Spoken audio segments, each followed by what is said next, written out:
President Trump is once again opening the door to firing Federal Reserve Chair Jerome Powell. The president stating that he may even allow a major lawsuit against Powell to proceed. Meanwhile, President Trump will meet with Russian President Vladimir Putin in Alaska on Friday. The president framed the summit as a moment to fill out the Russian leader's parameters for ending the war in Ukraine. Joining us now to discuss this and so much more is political strategist and ready-go host Arif Halaby back here on the Live Zone. Always good to see you, Arif. Welcome to the show. Hi, Guy. Great to see you. I'm curious. You just perhaps heard my conversation with at-large council member Robert White with regard to President Trump federalizing the MPD right here in the nation's capital. Democrats are now calling Trump's D.C. policy takeover a distraction from the Epstein files, tariffs, and tax bills. Is that what's happening here in your mind? Is this truly a political stunt? I don't think it is. I think it's interesting to me that so many people forget that it's the black community that is suffering. They will tell you they don't forget, except the councilman was so kind to bury the lead at the end and say, oh, by the way, if you wanted to commit a crime before, don't do it now. And the reason is because we're serious about putting criminals away and protecting minority communities. 56% of carjackings were committed by young men, usually young men and women, under the age of 18 and 17 years old. Why is that okay? Why should we have any crime? There's more crime per capita in Islamabad, Pakistan, and in Havana, Cuba. Sorry, there's more crime in Washington, D.C. than in the capitals of Cuba and Pakistan. Look, this is important to understand. We should be on the same page. The federal partners are very good at understanding how to fix things when it comes to putting more money in the pockets of unions, putting more money in the pockets of NGOs that don't do anything except collect more money. And I think that's the threat. Guy, this is a big deal. It will threaten the pocketbooks of a lot of people. Yeah, it's a big deal in a major way, and yet again, something we expect the White House to address. I should make mention we are expecting a White House press conference to get underway beginning in the 1 o'clock hour. Let's move on to Russia, Arif. Trump is now framing the summit as a moment to, in essence, fill out the Russian leader's parameters. I'm making reference to the summit that's set to take place this upcoming Friday in Alaska. Shouldn't there be more to that meeting than just filling out the parameters, if you will? Guy, have you heard of any of the irony about what's happening, why this is in Alaska? Honest question. I have not. Okay. I have not. Russia used to own Alaska for about 68 years. Russia owned Alaska. We bought it from Russia as the United States in, I want to say it was 1867. But when we bought it from Russia, we bought that as well as expelled San Francisco, their settlement. They didn't own San Francisco, but they had Russian settlements all the way down to San Francisco.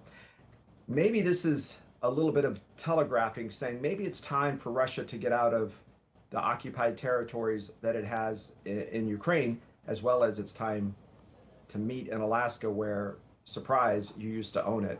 I think this is a good opportunity. Look, President Trump is very good at having layers of political meetings, diplomatic meetings behind the scenes. So people are meeting as we speak to lay out foundations and get agreements in place before they actually meet. We'll see how that happens, Gay. Yeah. To your point, he did write the art of the deal, so perhaps a deal can finally be struck with regard to Russia and Ukraine. Let's move on to Harvard University and the White House. Apparently, they have moved toward a potential landmark settlement. That settlement is to the tune of some $500 million. Now, should this happen, it would end a months-long battle that pitted the nation's wealthiest school against the Trump administration's extraordinary crackdown on higher education. It looks like, yet again, it's the art of the deal. That deal is going to be done, Arif. You know, imagine, Guy, if you had 94% of Harvard University all be women, or 94% all be white men. You would say that's ridiculous. There's no diversity. There's no opportunities to learn about other ideas, except there's about 90% plus of all left-wing or Democrat ideas. Look, I think both sides have good ideas, but don't you want a more well-balanced graduate to come out of a place like Harvard? I think I do. There's $58 billion in Harvard. The interest alone on that endowment, the interest alone is enough for the next 200 years for men and women to go to Harvard for free. Harvard is not an educational institution. It is basically a hedge fund that, by the way, we have college campuses.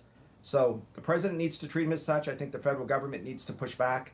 All of these schools, from the University of Texas to Yale, UCLA, it's time to say, after a certain amount of endowment, we understand $10 billion, whatever the number is. After that, you have to start paying taxes on your interest. Harvard pays no taxes on the money that it makes. It's a big deal. Yeah, big deal yet again in a major way. Speaking of big deal, a lot of folks say, hey, when it comes to the wacky tobacco, aka marijuana, well, that happens to be a big deal. President Trump saying yesterday his administration was looking at reclassification of marijuana and intends to make a decision in the upcoming weeks. As he stated, it's a very complicated subject. I've heard great things having to do with the medical and bad things having to do with just about everything else. What direction do you think the president will go in, Arif? So, Guy, when I was in high school, I ended up being around a lot of drugs. I never took any drugs and never smoked marijuana, thankfully. But when I became a Los Angeles policeman, we realized that you could put people in jail for a long time for what today you could walk around the city of Los Angeles and not have any problems. But THC, the active psychedelic component to marijuana, was about 9 or 10% of marijuana back then. 9 or 10. Today, you're 90%. And a male brain does not really form until 27 years old. Some will say 57. I'm still working on that. But 27 years old. And so when you smoke weed that is 80, 90% THC, it prevents the forming of the brain. I mean, experts will go over this better than I can. But you start to see all sorts of schizophrenia and bipolar disorder that are happening in young men. And it's attributed to a lot of this type of, well, involvement in marijuana.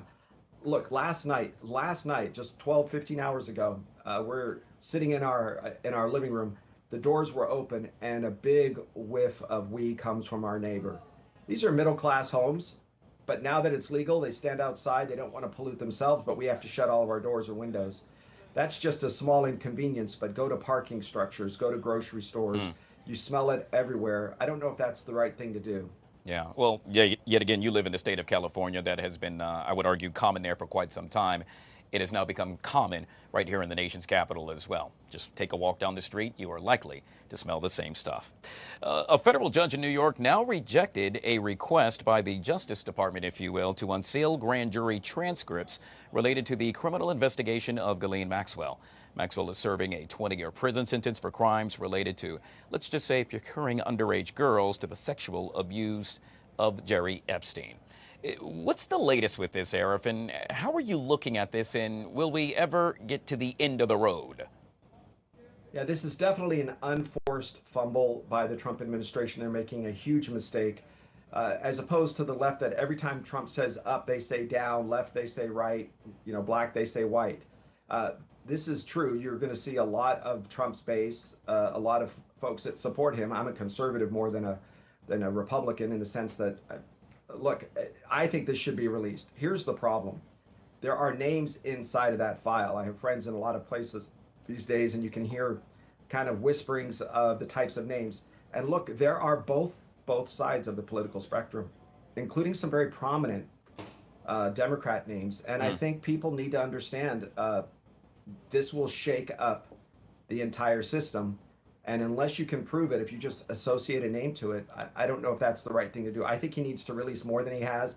I think the base is upset, and I think there are people that don't support it. Do I think it's a distraction? No. I actually think the Trump administration went before with a wink and a nod to the federal judge and says, we want to release it. Are you sure we can? Can you please give us approval? And they said no, and he said, well, look, hey, we tried. This is the we tried part. By the way, it was the wink part for me. I'm still working on that. I'll let you know when I figure it out. We'll end with this, Arif, and that is the Democratic National Committee Chair, Ken Martin, apparently will ask party members later this month to take the first steps towards restricting corporate and so-called dark money. Now, I should explain that dark money refers to campaign spending by groups that do not disclose their donors' spending. Do you think this is going to happen in the next presidential election? 100% no. I will fly to Washington, D.C. and take you to an amazing steak dinner at the Capitol Club if you'd like, if this happens. Never will it happen. Oh, well. Not even close. Not even close. That's what you call straight to the point. By the way, I've eaten there before. It's an amazing restaurant, so I hope you are. It is. I hope you're wrong, sir. I will definitely take you up on that. Yet again, Arif Halaby joining us, all things politics. Arif, real quick, folks want to get a chance to check out your radio show. How would they go about to do so? Yeah, thank you for asking, Guy. Look, it's AM 870, The Answer, every Sunday from 11 to 1, politics, finance, kind of how to get out of debt, manage money, plan for retirement, the total financial hour on the AM 870, The Answer, 11 a.m. Pacific time.